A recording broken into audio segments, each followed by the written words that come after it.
सो dear student, question number 14 पे important है, इसके लिए मैं सिर्फ आपको हिंट दे रही हूँ, सॉल्व आपको ही करना है वो। Question number 14 exercise 9.2, insert the 5 numbers between the 8 and 26 such that the resulting sequence is an AP. 8 और 26 के बीच में आपको 5 नंबर्स कैलकुलेट करने हैं, जो नंबर्स आपके पास आएंगे, है ना, जो सीक्वेंस आपको मिलेगा इज अगेन एपी होना चाहिए वो। तो क्लियरली यहाँ पर देखिए आप 5 नंबर्स a एंड 26, क्लियर है कि फर्स्ट जो आपके पास टर्म है a की वैल्यू वो है 8, है ना, 8 और 26 के बीच में आपको। सो सपोज हमने नंबर सपोज कर लिए a1 a2 a3 a4 a5 and 26, clear. a is the first term, a की वैल्यू फर्स्ट टर्म, a का आंसर हो जाएगा 8 आपके पास, और लास्ट टर्म आपके पास 26 है, तो l की वैल्यू हो जाएगी 26, क्लियर। तो यहाँ से हम कैलकुलेट, और अब आपके पास नंबर ऑफ टर्म्स कितनी हो जाएंगी यहाँ पर, क्योंकि 5 नंबर्स तो आपको कैलकुलेट करने हैं, और 8 और 26, दैट मीन्स क्लियरली आपके पास जो टोटल टर्म्स होंगी वो होंगी 7। 5, 8 और 26 को भी ऐड करेंगे, यहाँ पर मैंने नंबरिंग किया हुआ है। So n equals to 7, n equals to 7, a equals to 8 और l इक्वल्स टू 26, है ना। l की वैल्यू लास्ट टर्म है ये 26, तो यहाँ से आप कैलकुलेट करेंगे d, l is equals to a plus n minus 1 into d, ये वाला फॉर्मूला आप अप्लाई करेंगे, और यहाँ से आप कैलकुलेट करेंगे d का जब आपके पास आंसर आ जाएगा, तो a ऑलरेडी आपके पास है 8, तो आप कैलकुलेट कर लेंगे 5 टर्म।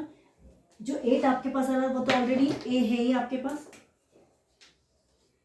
ये तो a है। सो रिमेनिंग टर्म आपके पास कौन सी होगी, a plus D, a plus 2d, a plus 3d, a plus 4d, ये सीक्वेंस होता है हमारे पास। सो क्लियरली आप कैलकुलेट कर लेंगे, कैलकुलेट करेंगे a plus D, a plus 2d, a plus 3d, a plus 4d and a plus 5d, clear. So आपके पास जो 8 और 26 के बीच में 5 टर्म है वो आपके पास आंसर आ जाएगा, क्लियर। सो a और d आप कैलकुलेट करेंगे, a आपके पास 8 है, सो ये आप करेंगे क्वेश्चन। अब आइए आप क्वेश्चन नंबर 15 पर। Question number 14 and 15 is the most important question. Again question number 12 is again important question, ठीक है। सो क्वेश्चन नंबर 15 पर आओ आप।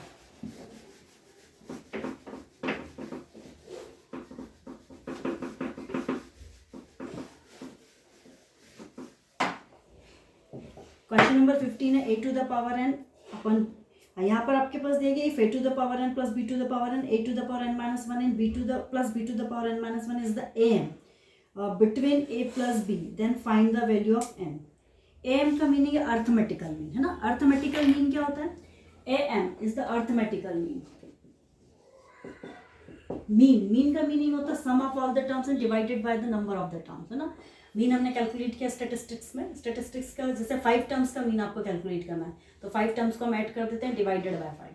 7 का हमें कैलकुलेट करना, तो 7 की जो भी वैल्यूज है 1 2 3 4 5 6 7 8 जो भी है उसका हम ऐड कर देते हैं डिवाइडेड बाय 7, क्लियर। तो यहाँ अर्थमेटिकल मीन आपको कैलकुलेट करना a and c, any 2 numbers, किसी भी 2 नंबर्स का अगर आप अर्थमेटिकल मीन कैलकुलेट कर रहे हैं, तो आपके पास फार्मूला होता है a plus b upon 2, when terms आपके पास a और b है, तो है ना। सपोज इनकेस आपके पास term a and c, a और c का आपको अर्थमेटिकल मीन कैलकुलेट करना है, so a plus C divided by 2, है ना। आपको कैलकुलेट करना 7 और 9 का, सो 7 plus 9 divided by 2, that means 16 divided by 2 divided by 2, that means answer is 8, mean is 8। तो ये आपके पास होता है फार्मूला an, अर्थमेटिकल मीन, है ना। 2 टर्म्स को आप ऐड करें जिसका मीन आपको कैलकुलेट करना है एंड डिवाइडेड बाय 2, वो अर्थमेटिकल मीन हुआ, क्लियर। और आपके पास 2 टर्म्स ही होंगी, 3 4 5 6 7 8 होगी, तो वो फिर हो जाएगा एवरेज या मीन, जो हम कैलकुलेट करते हैं ना वो मीन होगा। अर्थमेटिकल मीन 2 टर्म्स का कैलकुलेट करेंगे। सो ये हो गया आपके पास। नाउ हम कैलकुलेट करेंगे क्वेश्चन नंबर 15। क्वेश्चन नंबर 15 हम कैसे सॉल्व करेंगे, पावर जो फार्मूलाज है उसको हम कैलकुलेट करेंगे क्वेश्चन नंबर 15 के लिए।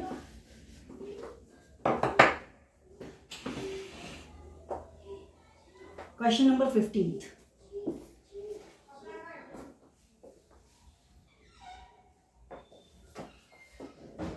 क्वेश्चन नंबर 15 पे हमारे पास टर्म है a to the power n plus b to the power n। Question number 15 answer है हमारे पास a to the power n, b to the power n, a to the power n minus 1 and b to the power n minus 1। What is this, ये क्या है आपके पास, is the between a and b, ये arithmetical mean, ये arithmetical mean की value है between a and b, then find the value of n। आपको n की वैल्यू कैलकुलेट करनी है यहाँ पर, क्लियर। तो ये अर्थमेटिकल मीन ऑलरेडी है आपके पास आंसर में, है ना। सो क्लियरली इसका अर्थमेटिकल मीन है a एंड b, a और b का, तो अब इसको हम सॉल्व करते हैं।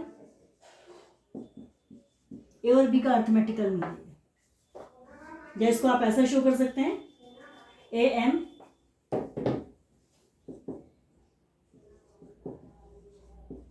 Of A and B. A और बी का क्या है, अर्थमेटिकल मीन है। क्लियर। तो हम यहाँ फॉर्मूला अप्लाई करेंगे।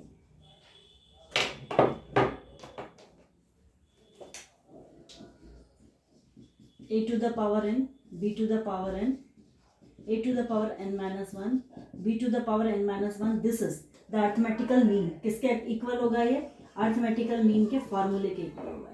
Clear. A plus B divided by two, two terms का ये, ए और बी का। ए और सी का होता है हम डिवाइड करते हैं A plus C divided by two. Clear. इसको हम क्रॉस मल्टीप्लाई करेंगे, पावर को कैलकुलेट करेंगे और बस सॉल्व कर लेंगे, आंसर आ जाएगा। हमें एन की वैल्यू कैलकुलेट करनी है कि एन के प्लस पर क्या होगा।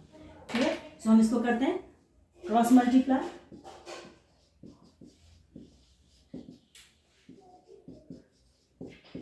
ए plus b n minus one and B to the power N minus one. Clear. मैंने इसको क्रॉस मल्टीप्लाई कर दिया, इस टू को शिफ्ट कर दिया इस साइड और ये आपके पास आ जाएगा a plus b right hand side. Clear.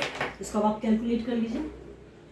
Bracket open किया, two raised to the power N, two into b raised to the power n, multiply करेंगे। सो आपके पास आंसर हो जाएगा a into a n minus one, पहले n minus one से multiplication होगा, again b से होगा a into B to the power N minus one, then B का मल्टीप्लीकेशन होगा b into A to the power N minus one, and again last term आपके पास होगी b का फिर मल्टीप्लीकेशन हो जाएगा b into B to the power N minus one. Clear. जैसे हम मल्टीप्लाई करते हैं सेम वैसे। सो क्लियरली अब आपके पास आंसर होगा two A to the power N,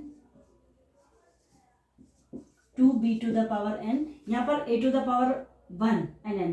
clearly यहाँ पर आंसर बचेगा आपके पास A to the power N, ये वाला। क्लियर। ये वाली minus one power plus one power ये कैंसिल होगी। सो क्लियरली यहाँ पर ए और बी कोई कॉम्बिनेशन नहीं, जो एज इट इज ही रहेगा N minus one, same condition. B into A to the power N minus one, ये भी एज इट इज ही रहेगा आपके पास, and B into B to the power N minus one, ये वाली जो टर्म इसको फिर हम कैलकुलेट करेंगे। तो सेम कंडीशन, बी की पावर एन और बी की पावर माइनस वन है, अगेन बी की पावर यहाँ भी वन है, पॉजिटिव वन है। सो क्लियरली यहाँ फाइनली आपके पास आंसर आ जाएगा b to the power n, cancel होने के बाद। Clear.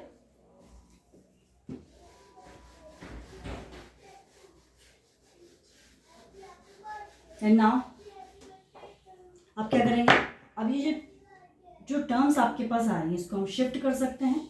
A to the power N, B to the power N को हम कैलकुलेट कर सकते हैं। सो ये जो टर्म आपके पास आ रही है कौन सी, A to the power N and B to the power N, इसको हम कर देंगे shift side, two A to the power N, two B to the power N, then इसको हमने कैलकुलेट इस साइड शिफ्ट किया तो नेगेटिव साइन हो जाएगा A to the power N, and again B to the power N, इसको भी हमने शिफ्ट किया, so minus B to the power N.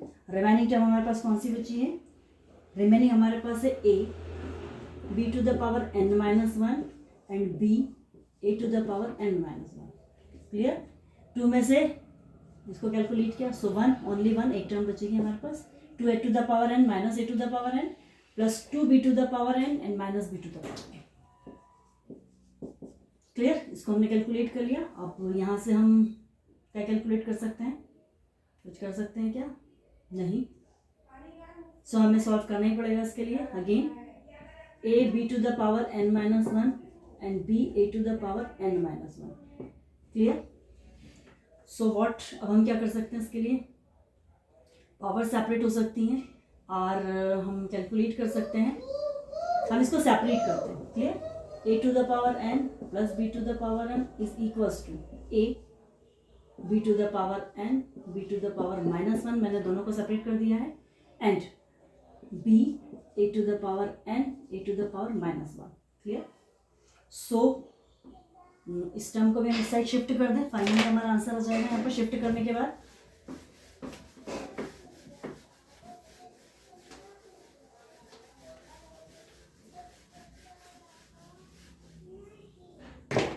जो आपके पास टर्म आ रही है वाली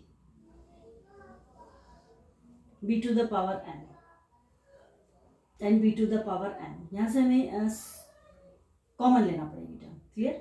b to the power N यहाँ से हम कॉमन ले सकते हैं, जो हमारे पास आंसर में आ रहा है। Same condition A to the power N हम यहाँ से भी कॉमन ले सकते हैं। क्लियर। सो अगेन हमने शिफ्ट किया इसको, A to the power as it is B to the power N B to the power minus one and B to the power N, इसको मैंने सॉल्व किया। Clear, plus B A to the power N, A to the power minus one, ये वाली term है, then a to the power N को इस side shift किया तो ये होगी minus, so equals to zero, है ना, ये हमने शो कर दिया यहाँ पर, इक्वल्स टू जीरो। अब आप कॉमन लेंगे B to the power N whole question से, तो आपके पास आंसर आया A B raise to the power minus N, then minus one, plus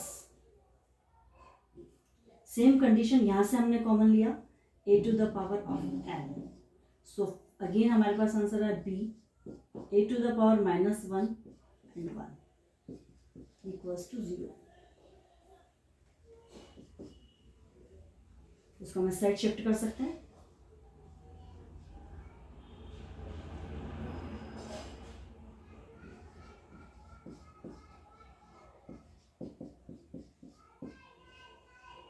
minus B to the power N a B raise to the power minus one and minus one, clear. So अब इसको हम कैसे calculate कर पाएंगे आप इसे, देखिए a to the power n upon b to the power N, इसको तो मैंने यहाँ पर शिफ्ट कर दिया, ये जो आपके पास b to the power n है इसको मैंने साइड शिफ्ट कर दिया, माइनस अब आपके पास आ रहा a upon b minus one upon, इसको भी मैंने सॉल्व कर दिया b upon a raise to the power minus one, clear. So finally आपके पास ये कैंसिल होकर टेकिंग एलसीएम के बाद आपके पास आंसर हो जाएगा, ये टर्म आपके पास हो जाएगी एक्चुअली कैंसिल, नहीं यहाँ से मैं आपको और एक बार एक्सप्लेन कर देती हूँ, minus A upon be taking LCM, इसको अगर हमने एलसीएम कैलकुलेट किया, ये रफ वर्क है अपना, माइनस ए माइनस बी अपॉन बी, ये आंसर आपके पास आएगा, क्लियर। इस जब आप अपॉन को कैलकुलेट करेंगे तो फिर से आपके पास आंसर हो जाएगा बी माइनस से होगा एक्चुअली, देन सेम शिफ्ट में कैलकुलेट करने के लिए हम क्या कर देंगे, इसको माइनस कर देंगे, तो आपके पास आंसर हो जाएगा ए अपॉन बी अपॉन ए, ये वाली टर्म आ जाएगी, सो ए माइनस बी से कैंसिल हो जाएगा, माइनस से माइनस कैंसिल हो जाएगा, आपके पास इस साइड आंसर हो जाएगा ए अपॉन बी, क्लियर, ये हमने कैलकुलेट किया, इस साइड आपके पास आंसर हो जाएगा a upon b, clear. Whole term मैंने यहाँ कैलकुलेट कर दी है, मैंने कर दिया ए अपॉन ये वाला, ए अपॉन बी की पावर यहाँ पर कुछ भी नहीं, that means one, so compare on both side n equals to one, ये आंसर आया आपके पास, क्लियर। जो माइनस में टर्म थी इसको अपॉन में करके मैंने पॉजिटिव कर दिया, क्लियर। पहले तो हमने शिफ्ट कर दिया b upon a and a to the power n आ गया आपके पास, देन अब इसके बाद क्या किया, ये जो टर्म आ रही है इसको हम अपॉन में ले गए, अपॉन में लेने के बाद जो भी नेगेटिव टर्म थी अगेन अपॉन में ले गए, सो मैंने आपको कैलकुलेट करके बता दिया कि आंसर कैसे आएगा आपके पास, so n equals to one compare on both side, ये क्वेश्चन आपका ओवर हो गया, क्लियर।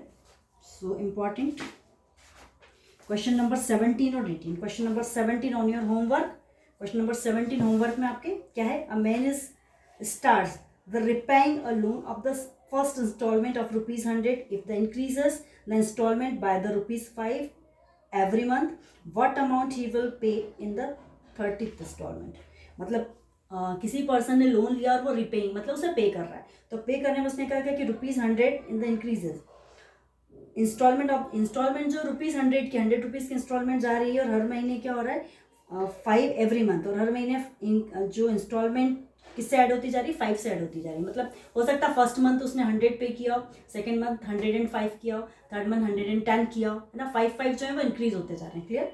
सो अब आपको बताना है कि जो उसके 13th इंस्टॉलमेंट होगी, 13th मंथ में जो पे करेगा वो कितना होगा।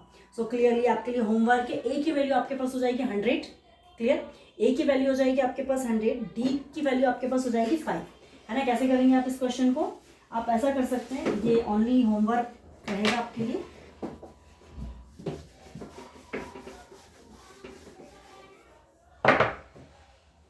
ए की वैल्यू आपके पास होगी 100, डी का आंसर हो जाएगा आपके पास 5, क्लियर। और आपको कौन सी T30 13th इंस्टॉलमेंट आपको कैलकुलेट करनी, सो A30 आप कैलकुलेट करेंगे, A + n-1 into D, so clearly A30 का आंसर आपके पास कैसे आएगा, ए की वैल्यू आप पुटअप कर दें 100, n-1 दैट मीन्स 30-1, और डी का आंसर हो जाएगा 5, इसे आप कैलकुलेट कर लें तो आपके पास हो जाएगी 30th इंस्टॉलमेंट का अमाउंट, क्लियर।